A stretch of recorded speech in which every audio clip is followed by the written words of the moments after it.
kembali tak semua.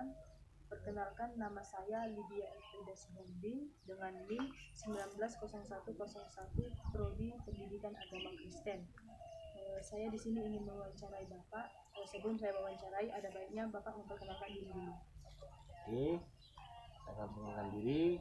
Nama saya Pendeta Arifin Manuruk SDH. Saya selain sebagai pendeta di GMI Okumene Bukit Batu, saya juga mengajar di SMA Negeri 2 Tapu Hilir, Kampar. Adapun tujuan saya yaitu untuk memenuhi tugas mata kuliah saya yaitu dogmatika dengan dosen pengampu Bapak Wendy Hutayan. Baiklah, kita langsung saja ke wawancara. Dari manakah Alkitab berasal dan apakah isinya benar-benar terjadi? Ya, Alkitab itu berasal dari tulisan-tulisan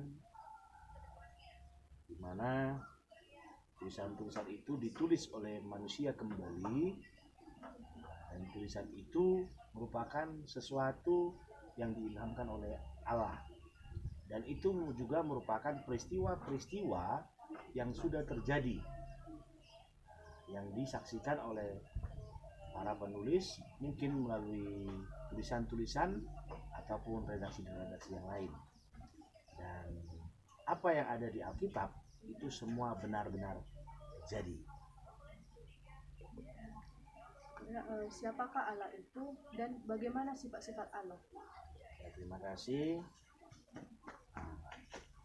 Allah adalah Tuhan yang tertinggi dari segala-galanya, yang tidak memiliki awal dan akhir.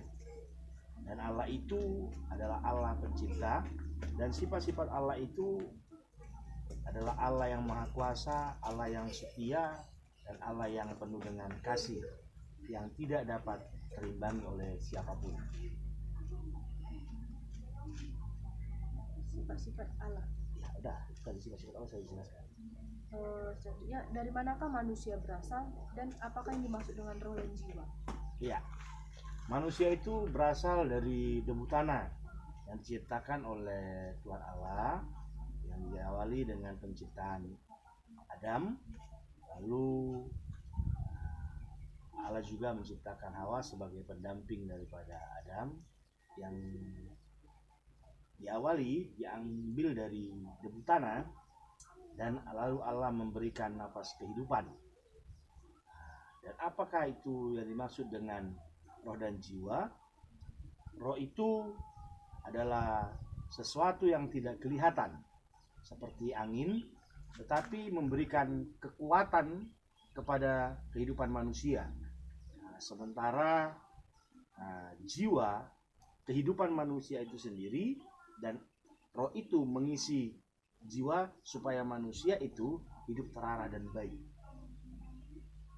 Itu apa sajakah yang termasuk dosa dan apa akibat dari dosa? Ya, kalau dosa itu banyak, tapi saya akan memberikan pengertian apa itu dosa. Dosa itu adalah pelanggaran, ya, terhadap peraturan-peraturan Allah. Satu contoh, Adam dan Hawa berdosa ketika mereka melanggar satu aturan yang diberikan Allah ketika mereka berada di taman, yang pada saat itu mereka diperintahkan supaya mereka tidak memakan buah yang ada di tengah-tengah taman itu, tetapi justru mereka melanggar. Akhirnya mereka berdosa. Jadi dapat kita artikan bahwasanya dosa adalah pelanggaran dari setiap perintah-perintah Allah. Dan apa itu tadi? Akibat dari dosa. Akibat dari dosa itu kita sudah sama-sama paham. Akibat dari dosa itu adalah maut atau kematian. Selanjutnya, siapakah Kristus itu dan mengapa Kristus harus mati dan bangkit? Kristus, kita ambil dulu dari terjemahannya, dari bahasa Yunani-nya yang berarti Kristos. Kristos itu sesuatu yang diurapi. Jadi Tuhan Yesus adalah Kristus karena dia adalah yang diurapi sebagai orang yang menyelamatkan manusia di tengah-tengah dunia ini. Dan kenapa dia harus mati? Karena memang Yesus mati untuk menyelamatkan dosa-dosa manusia. Dan kenapa dia harus bangkit? Menunjukkan kekuasaan Allah. Dia mati dan bangkit dari antara orang mati. Artinya Tuhan Allah Yesus Kristus sebagai Tuhan dan Juru Selamat manusia, dia tidak bisa dikalahkan oleh kematian. Selanjutnya, bagaimana caranya manusia dapat selamat dan masuk ke dalam surga? Ya, kalau kita berbicara soal keselamatan, kita ada sedikit versi beda dengan agama kita tetangga, di mana agama tetangga itu mereka diselamatkan apabila mereka memiliki pahala yang begitu banyak. Tapi kalau kita Kristen tidak demikian. Kita ini boleh selamat ini karena anugerah daripada Tuhan. Dan bagaimana supaya kita masuk surga? Kita masuk surga itu bagaimana di dalam hidup kita ini semasa kita di dunia kita meresponi anugerah yang sudah diberikan Allah. Artinya Tuhan sudah menganugerahkan kepada kita keselamatan. Bagaimana kita meresponi keselamatan yang sudah diberikan Allah ini dengan melakukan hal-hal yang baik yang berkenan kepada Tuhan semasa kita hidup. Misalnya, apakah yang dimaksud dengan gereja dan siapa saja pelayan dalam gereja? Orang sering memandang gereja itu ada gedungnya, ya. Nah, sebenarnya gereja itu adalah kumpulan orang-orang yang dipanggil oleh Tuhan. Artinya kumpulan orang-orang yang percaya kepada Tuhan dan dipanggil dipersatukan. Tetapi kalau kita melihat situasi sekarang itu selalu mengatakan gereja itu ada gedungnya. Gedung itu merupakan satu simbol. Nah, jadi kalau kita ambil pengertian yang lebih dalam, sebenarnya gereja itu adalah diri kita sendiri. Jadi kalau pertanyakan siapa saja yang melayani di dalam gereja itu, kita harus menarik juga dari lambang gereja itu. Nah, gereja itu ada gedungnya, bahwasanya di dalam gereja itu banyak yang melayani. Mulai kalau di gereja kita di sini, mulai dari lay speaker, calon lay speaker, pendeta, majelis, bahkan orang-orang yang terpanggil untuk melayani Tuhan bisa dipakai untuk melayani. Selanjutnya, siapakah malaikat itu dan siapakah iblis itu?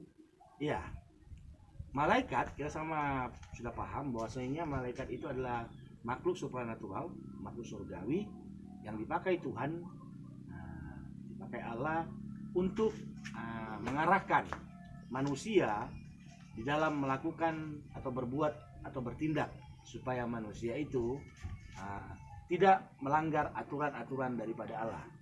Sedangkan iblis ini adalah makhluk yang dipakai untuk menggoda, mempengaruhi manusia supaya kelihatan sejauh mana dan semurni apa imannya kepada Tuhan.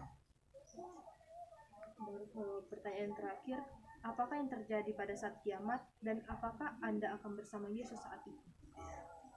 Terima kasih, ini berbicara soal hari penghakiman.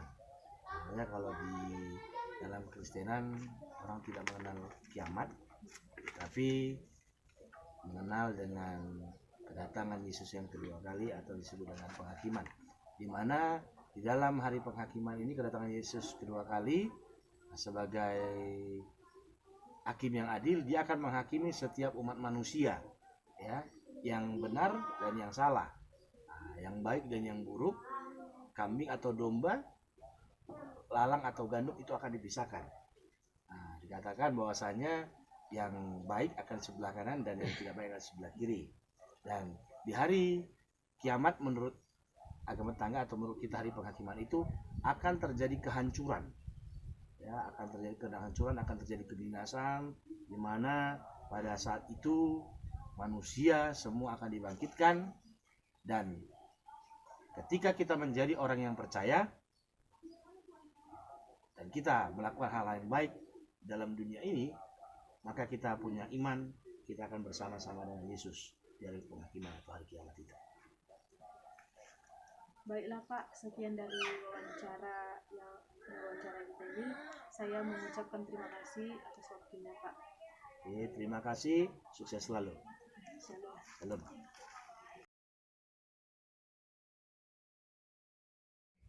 Dari manakah Alkitab berasal?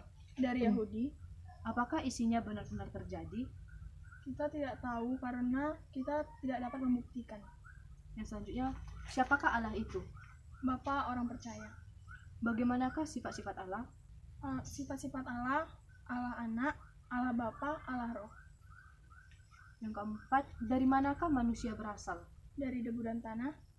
Apakah yang dimaksud dengan roh dan jiwa? Roh dan jiwa adalah yang tidak terlihat atau tidak nampak. Yang selanjutnya, apa sajakah yang termasuk dalam dosa? Hal-hal yang melanggar perintah Allah. Apakah akibat dari dosa? Maut. Yang keenam, siapakah Kristus itu? Kristus adalah anak Allah yang mati untuk dosa manusia, Mengapakah Kristus harus mati dan bangkit? untuk menebus dosa manusia. Yang selanjutnya, bagaimanakah cara manusia dapat selamat dan masuk ke dalam surga? Berbuat kebaikan. Apakah yang dimaksud dengan gereja? Tempat ibadah umat Kristiani. Siapa sajakah pelayan dalam gereja itu? Pendeta dan majelis-majelisnya. Siapakah malaikat itu? Makhluk surgawi yang baik hati. Siapakah iblis itu? Makhluk yang bertentangan dengan Allah. Pertanyaan yang terakhir yaitu, apakah yang terjadi pada saat kiamat? Manusia akan punah dan kembali seperti awal. Apakah Anda akan bersama Yesus saat itu? Ya, kita akan bersama-sama dengan Yesus selamanya. Baiklah, sekian dari wawancara saya. Saya mengucapkan terima kasih kepada saudari.